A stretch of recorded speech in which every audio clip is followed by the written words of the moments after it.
إنا جعلناه قرآنا عربيا لعلكم تعقلون۔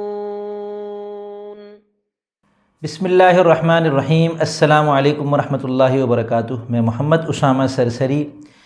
قرآن کریم کے اندر بنیادی طور پر 3 بڑے مضامین ہیں: توحید، رسالت اور قیامت۔ ان 3 کا تذکرہ ہوتا ہے، پھر ان کے ضمن میں اور چیزیں اللہ تعالیٰ نے بیان فرمائی ہیں۔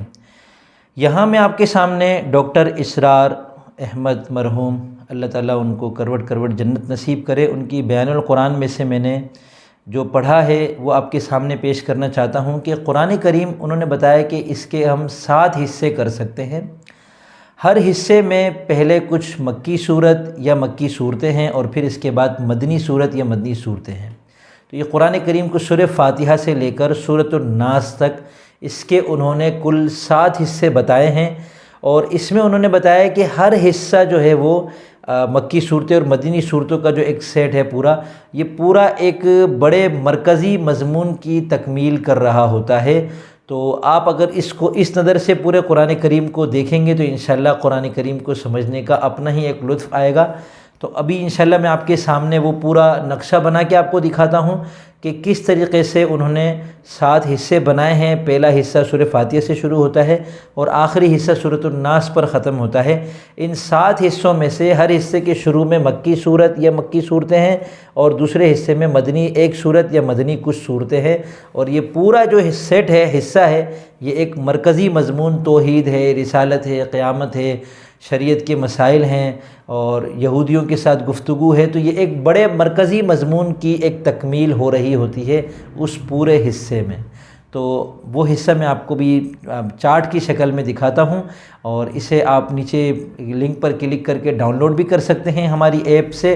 قرآن آل ان ون جو ایپ ہے اس سے آپ اس کو ڈاؤن لوڈ بھی کر سکتے ہیں اپنے موبائل کے اندر۔ پہلا حصہ جو ہے اس میں کل 5 صورتیں ہیں، سورہ فاتحہ سے لے کر سورہ مائدہ تک۔ مکی صورتیں، سورہ فاتحہ اس میں مکی ہے، اور بقرہ، آل عمران، نساء، مائدہ یہ مدنی ہیں۔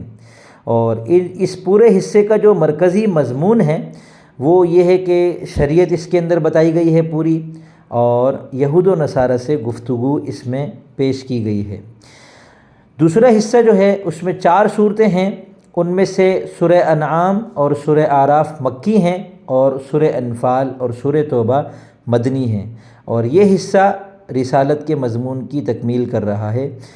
اور تیسرا حصہ جو ہے اس کے اندر 15 صورتیں ہیں، شروع میں سورہ یونس سے لے کر سورہ مومنون تک یہ سب مکی صورتیں ہیں، اور آخر میں جو سورہ نور ہے وہ مدنی ہیں، اور یہ حصہ بھی رسالت پر مشتمل ہے۔ چوتھے حصے میں 9 صورتیں ہیں، سورہ فرقان سے لے کر سورہ سجدہ تک مکی صورتیں ہیں، اور سورہ احزاب آخر میں مدنی صورت ہے، اور اس حصے میں توحید پر بات کی گئی ہے۔ 5ویں حصے میں 16 صورتیں ہیں، اور شروع میں سورہ سبا سے لے کر سورہ احقاف تک مکی ہیں، اور آخر میں سورہ محمد سے لے کر سورہ حجرات تک یہ مدنی صورتیں ہیں، اور اس حصے میں بھی توحید پر زیادہ گفتگو کی گئی ہے۔ چھٹا حصہ اس کے اندر 17 صورتیں ہیں، سورہ قاف سے لے کر سورہ واقعہ تک مکی صورتیں ہیں، پھر سورہ حدید سے سورہ طلاق تک مدنی صورتیں ہیں، اور اس حصے میں قیامت کا تذکرہ زیادہ تر ہے۔ اور 7ویں حصے میں 48 صورتیں ہیں، سورہ ملک سے لے کر سورہ اخلاص تک، یعنی تقریباً 29واں اور 30واں پورا پارہ، یہ سب کی سب مکی صورتیں ہیں۔ آخر میں سورہ فلق اور سورہ ناس یہ 2 مدنی ہیں، اور اس پورے حصے میں بھی قیامت کا تذکرہ سب سے زیادہ ہے۔ تو امید کرتا ہوں آپ کو یہ ویڈیو پسند آئی ہوگی، اور انشاءاللہ کچھ نیا سیکھنے کو ملا ہوگا۔